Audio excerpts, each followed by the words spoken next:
जैसे ही कल आरबीआई के रेट हाइक का न्यूज़ आया कि आरबीआई ने सीआरआर 0.5% से और रेपो रेट 0.4% से बढ़ा दिया है, मेरे इनबॉक्स में कुछ मैसेजेस आए हैं कि ये रेट हाइक हमारे आपके पर्सनल लाइफ को और शेयर मार्केट को कैसे इम्पैक्ट करती है। तो इसी को समझने के लिए आज जो मैं टॉपिक कवर करने वाला हूँ वो है सीआरआर एंड एसएलआर। अगले वीडियो में हम बात करेंगे repo rate and reverse repo के बारे में। तो जो भी चैनल पर नए हैं वो चैनल को सब्सक्राइब जरूर कर लें एंड बेल आइकन को हिट करना ना भूलें। इससे मेरा जो भी नया वीडियो है वो उन तक ईजी वे में पहुंच जाएगा। तो चलिए मेरे ब्लैक बोर्ड पे और समझते हैं सीआरआर एंड एसएलआर के बारे में।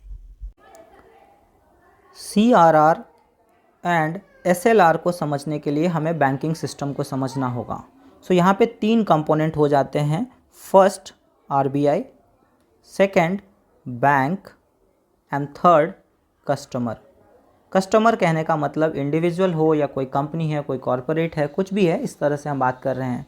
सो ओवरऑल यहाँ पे बैंक क्या करता है, कस्टमर से डिपॉजिट जनरेट करता है। सो डिपॉजिट कहने का मतलब आप सेविंग्स अकाउंट में या फिक्स डिपॉजिट में जो पैसा रखते हैं बैंक में, वो इस तरह से डिपॉजिट वहाँ पे मोबिलाइज़ करता है और उसी डिपॉजिट के थ्रू फिर से कस्टमर को, जो भी कस्टमर को रिक्वायरमेंट होता है, उसको लोन प्रोवाइड करता है। सो इस तरह से लोन का इंटरेस्ट रेट और डिपॉजिट के जो इंटरेस्ट रेट रहते हैं उसके बीच का जो डिफरेंस है वो बैंक को as a profit, as a margin मिलता है, जिसको हम नॉर्मली नेट इंटरेस्ट इनकम के टर्म में भी समझते हैं। सपोज़ एग्जांपल के लिए समझने के लिए हम मान के चलते हैं कि 100 रुपये का डिपॉजिट बैंक ने मोबिलाइज़ किया कस्टमर से।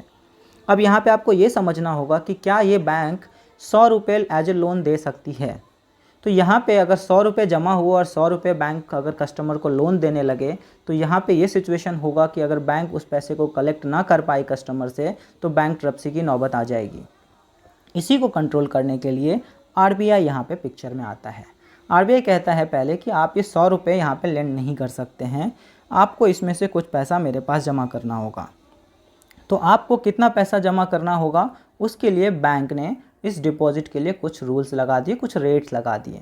लेट्स से आरबीआई कहता है कि आप 4% हमारे पास डिपॉजिट कर दीजिए, दैट मीन्स 4 रुपये आप हमारे पास डिपॉजिट कीजिए। तो ये जो रेट आरबीआई ने डिसाइड किया 4% का, ये रेट कहलाता है सीआरआर।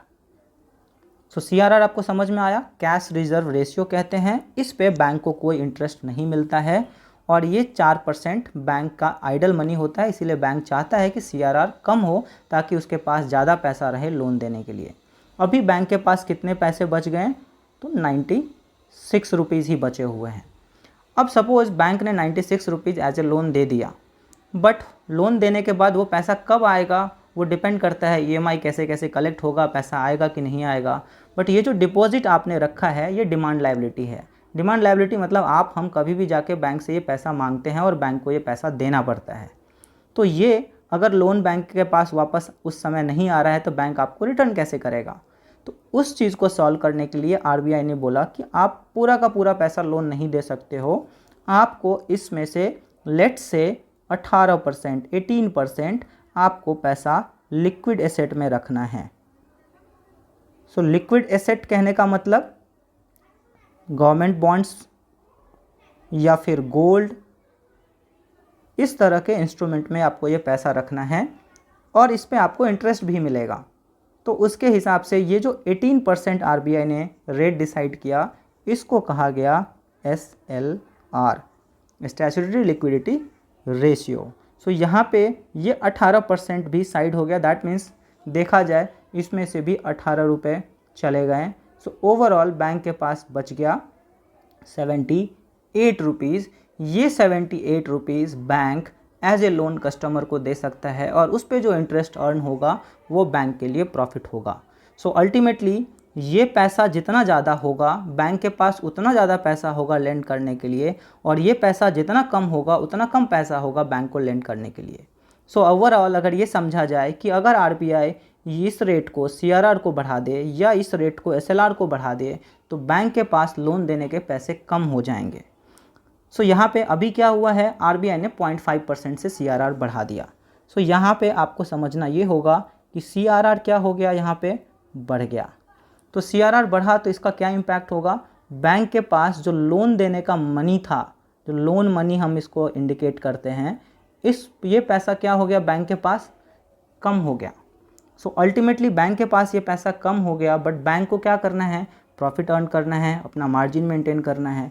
सो अल्टीमेटली कम पैसे पे भी उतना ही प्रॉफिट चाहिए, तो बैंक क्या करेगा, इंटरेस्ट रेट बढ़ा देगा। कौन सा इंटरेस्ट रेट, लोन का इंटरेस्ट रेट। अब लोन का इंटरेस्ट रेट अगर बढ़ गया, इसका मतलब क्या हो गया, लोन कॉस्टली हो गया। सो लोन अगर कॉस्टली हो गया तो ऑब्वियस सी बात है, अगर कम में लोन मिल रहा था तो हर कोई लेने के लिए जा रहा था। लोन अगर महंगा होगा तो इसका डिमांड क्या हो जाएगा, लोन का कम हो जाएगा। सो लोन का डिमांड कम होगा, दैट मीन्स पब्लिक के हाथ में जो पैसा था, जो पैसे को वो खर्च कर रही थी, क्योंकि लोन सस्ता मिल रहा था, तो यहाँ पे लोन महंगा होने से पब्लिक चाहेगी कि वो पैसा ना ले और पब्लिक अपने डिमांड को कंट्रोल कर लेगी।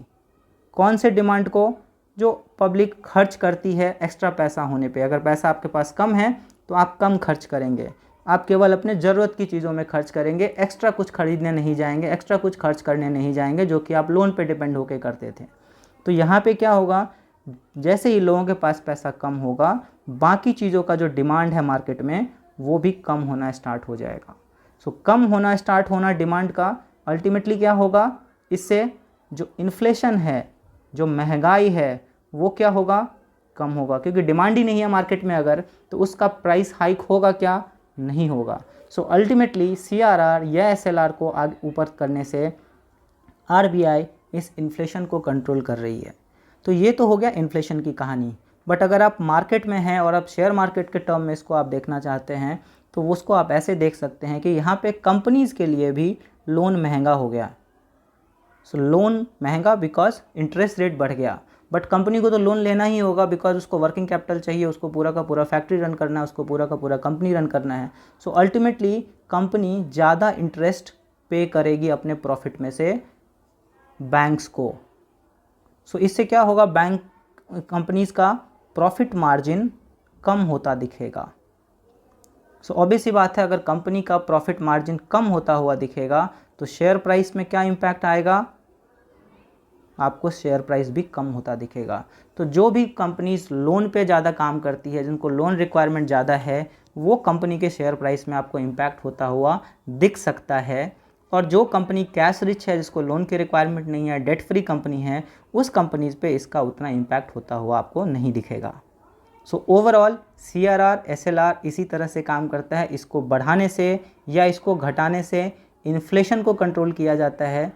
सीधा शब्द में बोलूँ तो इससे मार्केट में जो लिक्विड पैसा है उसको कंट्रोल किया जाता है।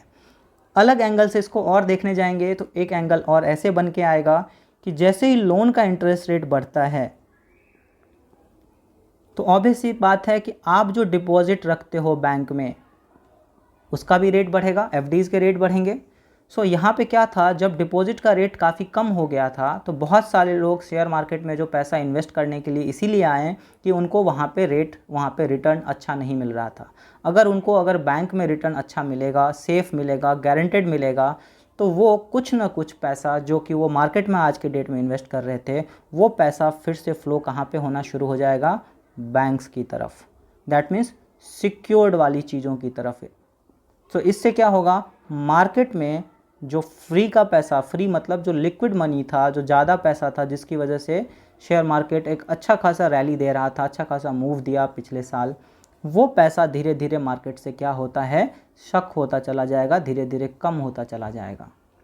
सो ये पैसा जैसे जैसे कम होता जाएगा मार्केट में, शेयर मार्केट एक स्टेबल हिसाब में चलेगी, बट जो उसका शॉर्ट टर्म इम्पैक्ट आएगा वो आपको निगेटिव ही दिखेगा। इसीलिए जब भी ये न्यूज़ आता है कि US fed interest rate hike करने जा रही है, आपको मार्केट का जो रिएक्शन है वो निगेटिव वे में दिखता है। सो रेट हाइक का यही रिलेशन है हमारे आपके पर्सनल लाइफ में या फिर शेयर मार्केट में। होप कि वीडियो आपको पसंद आया होगा। अगर आपको बातें समझ में आ गई तो कमेंट करके ज़रूर बताएं, औरों के साथ भी शेयर करें। बने रहें मेरे चैनल पे, तब तक के लिए थैंक यू।